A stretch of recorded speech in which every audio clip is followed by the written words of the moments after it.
Chlorine dioxide. Apart from sounding like something that belongs in a test tube, what else do you know about this chemical compound? It's one of the most effective disinfectants available worldwide.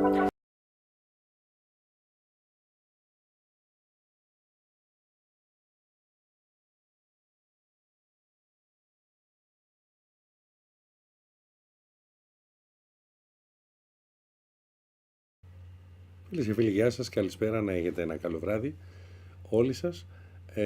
Σήμερα είναι μια special εκπομπή, πολύ μικρή, η οποία οφείλαμε να την κάνουμε, γιατί μετά από αυτή θα βγει και μια δεύτερη, με φοβερές αποκαλύψεις. Λοιπόν, Ελληνίδες και Έλληνες, να είστε πάντα καλά, όπου και να είστε, κοινοποιήστε αυτό. Σήμερα θα μιλήσουμε για το διοξείδιο του χλωρίου και μάλιστα στην περιγραφή μπορείτε να πάρετε και πληροφορίες παραπάνω για οτιδήποτε μπορείτε να χρειάζεστε. Ελπίζω αυτό το βράδυ να σας βρίσκει όλους καλά και θέλω σήμερα να μοιραστώ μαζί σας κάποιες σημαντικές πληροφορίες σχετικά με ένα συχνά, ας το πούμε έτσι, παρεξηγημένο αλλά εξαιρετικά υποσχόμενο μοριακό συστατικό στο πεδίο της υγείας, το οποίο είναι το διοξείδιο του χλωρίου. Βασιζόμενος πάνω σε όλες τις πληροφορίες οι οποίες παρέχονται από το βιβλίο Forbidden Health του Ανδρέας Ludwig Kalcher, γιατί πολλοί από εσάς συζητήσατε μερικές πληροφορίες, το διοξείδιο του χλωρίου παρουσιάζεται, όπως αναγράφεται μέσα, ως μία, και φυσικά όχι μόνο εκεί, σε ολόκληρη την comusaf.com, σαν μια επαναστατική ουσία με τη δυνατότητα να αντιμετωπίσει μια ευρεία γκάμα παθήσεων, εκτός από όλα αυτά τα οποία θα δείτε τώρα μπροστά, όπως αναγράφει ο Ανδρέας Κάλχερ, παθήσεων, ασθενειών και λοιμόξεων μέχρι και λοιμώξεις από χρόνιες καταστάσεις. Μερικά από τα κύρια ωφέλη και εφαρμογές του διοξειδίου του χλωρίου, όπως αναφέρει μέσα ο Ανδρέας Κάλχερ, είναι η αντιμικροβιακή δράση του, μια που είναι αποτελεσματικό κατά μιας πληθώρας μικροοργανισμών συμπεριλαμβανομένων βακτηρίων, ιών, μυκήτων και παρασίτων. Στον καθαρισμό του νερού χρησιμοποιείται για την απολύμανση, όπως θα δείτε τώρα αμέσως, και τον καθαρισμό του πόσιμου νερού θα δείτε πράγματα τα οποία δεν τα γνωρίζατε, προσφέροντας μια ασφαλέστερη εναλλακτική στα συμβατικά συστήματα χλωρίωσης τα οποία υπάρχουν. Παράλληλα υπάρχουν, όπως αναγράφει μέσα πάλι ο Ανδρέας Κάλκερ, δερματολογικές εφαρμογές. Τοπική εφαρμογή σε αερεωμένη μορφή μπορεί να βοηθήσει την αντιμετώπιση δερματικών προβλημάτων και λοιμόξεων, όπως λέει. Μετά αναφέρει για τη στοματική υγεία και για την υγεία όλου του σώματος, για τη στοματική υγιεινή και αντιμετώπιση ορισμένων πολύ σημαντικών προβλημάτων. Είναι σημαντικό να τονίσω σήμερα το βράδυ ότι παρά τις υποσχόμενες προοπτικές τις οποίες έχει το διοξείδιο του χλωρίου, για κάποιο λόγο κυνηγήθηκε πάρα πολύ από την FDA στην Αμερική. Βέβαια, καταπέσαν όλες οι κατηγορίες οι οποίες υπήρχαν και μάλιστα με ειδικές πατέντες και ορισμένα πράγματα τα οποία θα σας βάλω και στο Google Drive ώστε να μπορέσετε να δείτε. Είναι καλό να το παρατηρήσετε αυτό το βίντεο, θα μάθετε πάρα πολλά και για περαιτέρω πληροφορίες βέβαια μπορείτε στην περιγραφή όπως σας δίνουμε ή να μας στείλετε μήνυμα μέσω του Facebook εδώ απευθείας ή ταυτόχρονα θα μπορούσατε να στείλετε και ένα email, μπορείτε να το βρείτε στην περιγραφή.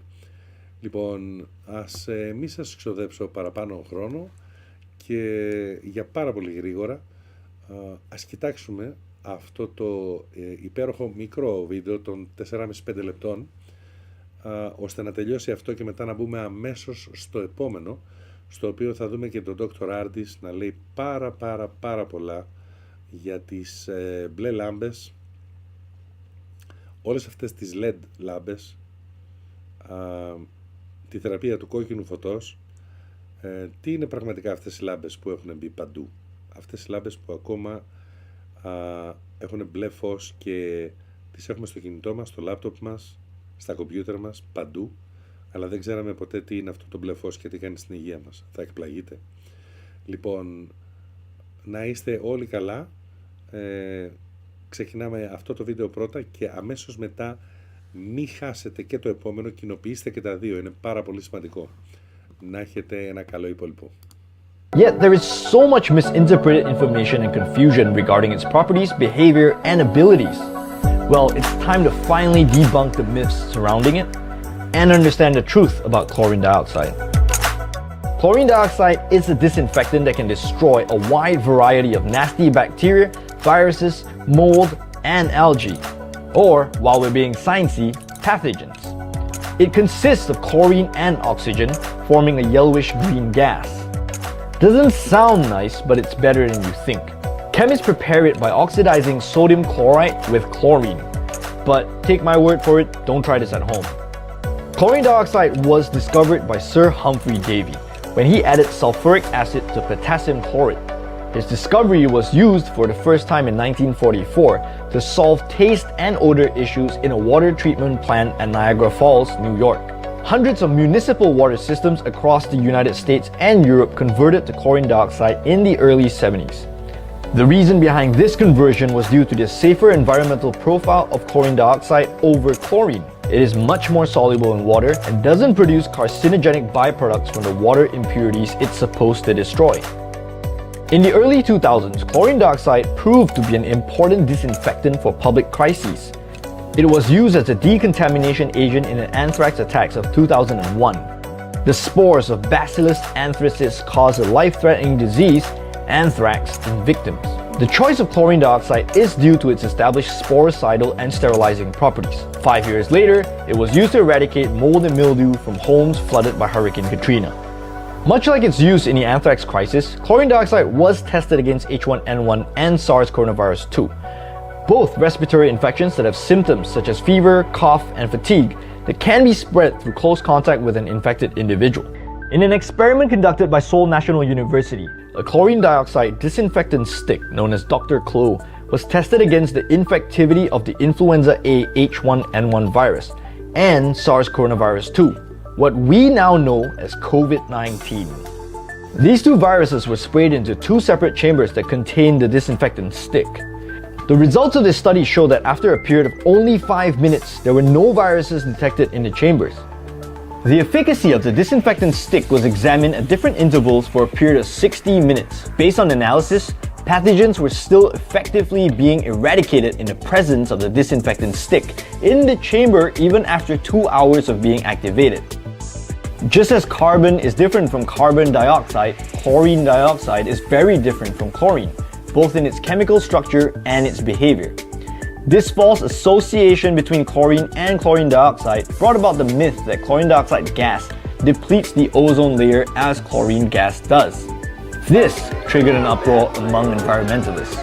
While there are similarities between chlorine and chlorine dioxide, such as their smell, they have very different chemical properties.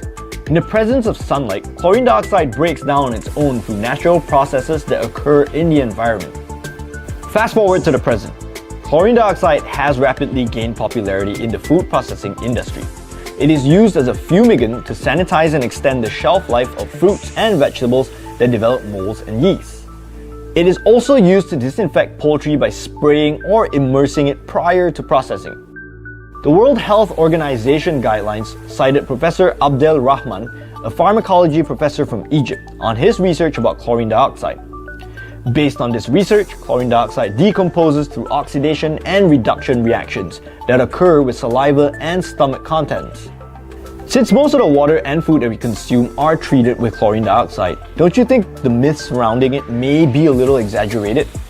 In fact, even some non-alcohol-based mouthwash and toothpaste that we use every day contains chlorine dioxide.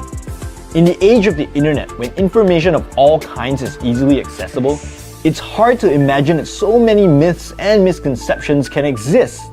Of course, too much of anything is no good, whether it's food, supplements, or even exercise. There's wisdom behind the old saying, the dose makes the poison. So what are your thoughts on chlorine dioxide?